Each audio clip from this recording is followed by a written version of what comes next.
中電舉行周年股東大會，主席米高加道理話：過去15年一直採用嘅崖城氣田逐漸耗盡，今年起將會使用嚟自內地西氣東輸二線供應嘅天然氣。新嘅燃氣價格係20年前簽訂崖城氣價嘅3倍，未來無可避免要加電費。不過副主席阮蘇少湄就話：未有電費嘅具體加幅。我哋要增加嗰個天然氣嗰個用量啊，同埋個天然氣價格嘅上升所影響呢，就難免呢，我哋未來呢幾年呢都係有電費加價嘅壓力。但係呢，我哋中電已經採取咗好多不同嘅措施啦，包括頭先講會增加即係嗰個煤廠嗰個環保嘅表現啦，盡量減少天然氣嗰個使用啦。咁就亦都燒一啲乾淨啲嘅煤啦，嚟到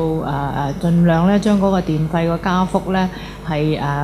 降低啦，同埋或者係褪遲嘅。另外，中電早前就應課稅差餉租值估值過高，向土地審裁處提出上訴，最終上訴得直。阮蘇少湄話會全數將差額回饋用戶。我哋喺呢個官司未曾有正式嘅判決之前呢，其實我哋喺過去呢15個月呢，已經係回饋透過我哋嗰個差餉同埋地租嘅特別回扣呢，係回扣咗俾我哋嘅客戶係超過16億港元㗎啦。咁所以呢，我哋亦都係會繼續抱住呢一個嘅精神呢，就係話如果係我哋得返嚟嗰個賠償係超過呢個數額，我哋係會全數係喺